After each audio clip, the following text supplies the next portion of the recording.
Hello everyone, আজ আপনাদের নিয়ে চললাম আমার গ্রামের বাড়ির ছোট্ট ছাদ বাগান ও বাড়ির পাশের সবজি বাগানে ঘুরে দেখতে, আর সাথে কিছু সবজিও হারভেস্ট করব, যেমন ডুমুর, পাট শাক ইত্যাদি। তো চলুন দেরি না করে শুরু করা যাক। তো প্রথমেই আমি চলে এসেছি আমাদের ছাদে, আর ছাদে এসেই আমার সবার আগে চোখে যেটা পড়লো সেটা এই পেয়ারা। পেয়ারা দেখে আমি তো একদম অবাক হয়ে গেছি। ছোট্ট একটা গাছ, কিন্তু দেখুন পেয়ারার ভারে গাছটা সোজাভাবে দাঁড়িয়েই থাকতে পারছে না। প্রচুর ছোট ছোট পেয়ারা এসেছে, এগুলো বড় হতে আরও হয়তো 15-20 দিন টাইম লাগবে। এটা টবেই লাগানো হয়েছে, বাট গ্রোথ কিন্তু খুবই সুন্দর হয়েছে।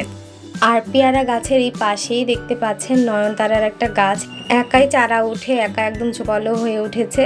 আর আমার ঠাকুমা এই গাছটা আসলে কাটতে দেয় না, বাট এটা কাটা খুব ইম্পর্ট্যান্ট। তার পাশেই এই যে দেখুন, এখানে এটা একটা ডালিমের গাছ। এই গাছে জানেন 2-1টা ডালিম এসেছিল, কিন্তু আমাদের এখানে প্রচুর বানরের উৎপাতের কারণে ডালিমগুলো আসলে আমরা খাবো কি বড়ই করতে পারিনি, কারণ বানর ছিঁড়ে নিয়ে ফেলে নষ্ট করে চলে গিয়েছে। তো অন্য একটা পাশে এই যে দেখুন, এখানে কিন্তু প্রচুর ঘাস ফুল, একদম ঘাস ফুলে ভরে গিয়েছে, ছেয়ে গিয়েছে, দেখতে পাচ্ছেন কি সুন্দর কলিতে একদম ভরে গিয়েছে। হয়তো কাল পরশুর মধ্যে খুব সুন্দর হয়ে ফুটবে। আর এটা দেখুন, আমার বোন এই কারুকার্যটা করেছে, ও বনসাই করতে চেয়েছিল এটা। তো দেখা যাক, সে কাটিংয়ের প্রসেসে আছে, কত দূর হয়, হলে আপনাদের সঙ্গে শেয়ার করব। আর এই পাশে এই যে এটা নয়নতারার আরেকটা জাত, এটা একটু হাইব্রিড জাতটা, বাট কালারটা দেখছেন কত সুন্দর, একদম ডিপ পিঙ্ক কালার। আর এই ফুলও তো আপনারা সবাই চেনেন নিশ্চয়ই, এটাও তো পর্তুলিকার একটা কমলা কালারের যে ফুলটা আছে সেটা। তার পাশে এই যে আমাদের ড্রাগনেরও ফুল চলে এসেছে, প্রচুর ফুল এসেছে, জানি না ফল কয়টা পাবো, দেখে মনে হচ্ছে না এগুলো ফল হবে। তো স্ত্রী ফুল আসলে আসলে ফল পাবো। চলুন অন্য আরেকটা পাশে যাই।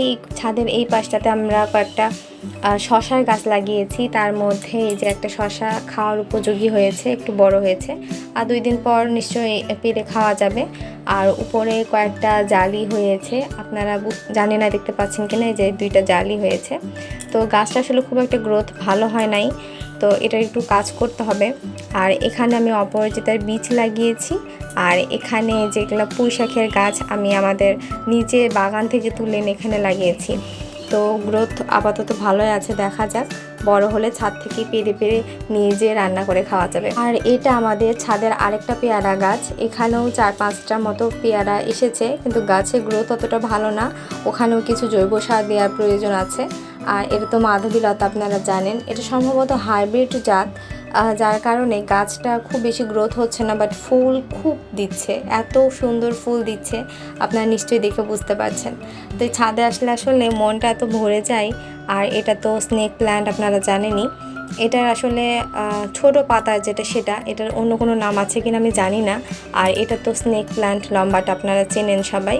আর এখানে এই লম্বা পাতায় যে গাছটা দেখছেন এটা লিলি। আসলে আমি থাকি না বলে গাছগুলো খুব চাপাচাপি হয়ে বেড়ে উঠছে, এগুলো আসলে অন্য টব দেওয়ার প্রয়োজন। আর এখানে দেখুন এই ফুল গাছটার নিচে কত সুন্দর থানকুনি পাতা হয়েছে। আমার বাড়ির বেশিরভাগ মানুষজন আসলে সকালবেলা খালি পেটে থানকুনি পাতাটা খায়, সেই জন্য গাছের নিচ থেকে কেউ এই পাতাগুলো আসলে সরাতে দেয় না, খুব উপকারী একটা জিনিস। আর ছাদের অন্য পাশে যে দেখুন কি সুন্দর পাট শাক হয়েছে, এই পাটের শাকের বীজগুলো আমার কাকা এখানে ছড়িয়ে দিয়েছিল, আর তাতে কি সুন্দর শাক হয়ে গিয়েছে, বিন্দু মাত্র রাসায়নিক সার ছাড়া এখানে এই গাছগুলো হয়েছে, কিচ্ছু আমরা ইউজ করি না, একদম অর্গানিক। তো আপনারা চাইলে কিন্তু এটা ট্রাই করতে পারেন। আর কোনো পোকামাকড়ও ধরেনি, দেখতে পাচ্ছেন ছাদে আসলে খুব কমই পোকামাকড় হয় এসব শাক পাতার। আর এটা তো অ্যাডোনিয়াম, আমার ফেভারিট একটা গাছ, আপনারা নিশ্চয়ই অনেক ভিডিওতে এর আগে দেখেছেন এই গাছটা, কিন্তু ওই যে একটু যত্নের অভাবে এখানে আগাছা হয়ে গিয়েছে, এগুলো সব আমাকে কাজ করতে হবে আসলে ধীরে ধীরে। তো তারপর আমি চলে আসলাম আমার বাড়ির পেছন দিকে, এখানে একটা বড় ডুমুরের গাছ আছে, বেশ পুরনো। তো আমরা খুব ডুমুর খাই এখান থেকে পেরে, দেখতেই পাচ্ছেন কি সুন্দর ডুমুর ধরে আছে একদম থোকায় থোকায়, কিন্তু জায়গাটা খুব জঙ্গল হয়ে গেছে, কয়েকদিন ধরে খুব বৃষ্টি হচ্ছে, আপনারা জানেন। এই যে দেখুন এত সুন্দর তাজা গাছ থেকে পেরে ডুমুর, সেই ডুমুরের স্বাদ কতটা হবে চিন্তা করুন। তো আমার মা এখানে লগা দিয়ে সুন্দর করে ডুমুরগুলো পেরে নিচ্ছে, আর আমি নিচে জঙ্গলের মধ্যে খুঁজে খুঁজে ডুমুরগুলো জড়ো করছি আসলে একটা ব্যাগের মধ্যে। বাড়ি থেকে আসার সময় লাল ব্যাগটা এনেছি, ডুমুরগুলো যেহেতু আঠা থাকে হাতে নেওয়া সম্ভব হয় না, তো ডুমুরগুলো আমি কুড়িয়ে কুড়িয়ে ব্যাগে জড়ো করে নিচ্ছি। ডুমুর পাড়া হয়ে গিয়েছে, এখন আমি জঙ্গলের মধ্যে আসলে একটু ঘুরে ঘুরে দেখছিলাম আর দেখলাম যে এখানে প্রচুর পুঁইশাক হয়েছে। শুধু পুঁইশাক না, আরও অনেক পাটের শাক, তারপর লাল শাক, বিভিন্ন শাক এখানে আমি দেখেছি। তো পুঁইশাকের এই চারা দেখে আসলে খুব লোভ লাগছিল। তো 3টা চারা পুঁইশাক আমি তুলে নিলাম আমাদের ছাদে লাগানোর জন্য, আরও লাগাবো সেজন্য। তো এই যে দেখতে পাচ্ছেন টানা মাত্র উঠে চলে আসছে, যেহেতু জায়গাটার মাটি খুব ঝুরঝুরে ছিল, তো খুব সুন্দরভাবে হাতে উঠে আসলো। এবার এটা গিয়ে ছাদে লাগিয়ে দিব। তো বাড়ি ফিরে আসার সময় দেখলাম এখানে একটা হিমসাগর গাছ, হিমসাগর আমের গাছ। তো কি বিশাল বড় আম হয়েছে, দেখে আসলে মনটা ভরে গেল। আমি হাতে নিয়ে একটু করে দেখছিলাম। এই গাছের পাশে আছে একটা সুন্দর ডালিমের গাছ। এই ডালিমগুলো আপনার দেখে মনে হতে পারে যে এমন কেন, বাট দেখতে যেমনই হোক খেতে কিন্তু খুব টেস্টি, অনেক মিষ্টি হয়। আর প্রতি বছর বিনা কোনো যত্নে প্রচুর প্রচুর ডালিম হয় এই গাছে, দেখেও অনেক শান্তি লাগে। এরপর চলুন আমার বাড়ির উঠোনের দিকে আপনাদের নিয়ে যাই। সেখানে একটা ছোট্ট বেগুনের গাছ হয়েছে, আর এটা তার প্রথম বেগুন। আর এরপর যদি আরও ফলন আসে সেটা আপনাদের সঙ্গে শেয়ার করব। তো উঠানে আরও কয়েকটা গাছ আছে, যেমন মরিচের গাছ। এই গাছটা দেখুন জাস্ট কত মরিচ ধরেছে ভগবান, প্রচুর মরিচ, একদম মরিচের গাছটা ভরে গিয়েছে দেখতেই পাচ্ছেন। আর মরিচের সাইজও কিন্তু যথেষ্ট ভালো আছে। এই জাতটার মরিচের সাইজ কিন্তু এটাই হয়। আর মরিচের গাছের পাশে লাগানো আছে একটা আদার গাছ। আর আদা তো আপনারা জানেন প্রায় 10 থেকে 11 মাস মতো সময় লাগে। তার সাইডে আছে আরেকটা লেবুর গাছ। এই লেবুর সাইজও কিন্তু অনেক বড় হয়, আর যেহেতু বাড়ির লেবু খুবই ভালো লাগে খেতে, তো সামনের দিকে 2টা ছিল, এর আগে অনেক পেরে পেরে খাওয়া হয়েছে। তার পাশে এখানে একটা বড় শিউলি গাছ, বেশ কিছু তুলসী পাতার গাছ, গাঁদা ফুলের গাছ, নয়নতারা, আর আরও 2টা মরিচের গাছ এই পাশে আছে। বাড়িতে 2টা পেঁপের গাছও আছে। গাছটা যদিও বয়স বেশি নয়, কিন্তু প্রচুর ফুল আর ফল এসেছে দেখতে পাচ্ছেন। দুপুরে মেনুর জন্য পাটে শাক ভাজি করা হবে, সেজন্য আমরা সবাই মিলে চলে এসেছি পাটে শাক পাড়তে। কাকা বেছে বেছে বড় শাকগুলো পাড়ছে, আর আমার এই ছেলে না বুঝেই ছোট ছোট পাটের শাকগুলো তুলে ফেলছিল। তো সেজন্য আমি তাকে একটু দেখিয়ে দিলাম যে কোন শাকটা পাড়তে হবে। সে দেখে দেখে বেশ কয়েকটা শাক তুলে নিল। ছোট মানুষ আসলে ও হারভেস্ট করতে পছন্দ করে আমার মতো, বড়রা যা করি ওরা আসলে সেটাই করতে পছন্দ করে।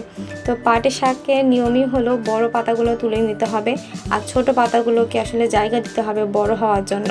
তো আমরা বেছে বেছে বড় পাতাগুলো তুলে নিলাম। এরপর ছোট পাতাগুলো যখন বড় হবে সেগুলোর মাথা বা ডগাগুলো কেটে কেটে নিয়ে আমরা খেতে পারবো। তো এই যে প্রায় 1 ডালি শাক আমরা তুলে নিয়েছি। আমাদের যেহেতু জয়েন্ট ফ্যামিলি, প্রচুর শাক লাগে। আর এই ঢ্যাঁড়স গাছটাও বাড়ির উঠোনেই ছিল, প্রথমে ক্লিপটা অ্যাড করতে ভুলে গিয়েছিলাম। এই যে দেখুন খুব বড় বড় ঢ্যাঁড়স হয়েছে, এগুলো আরও একটু পরিপক্ক হলে আমরা খেতে পারবো।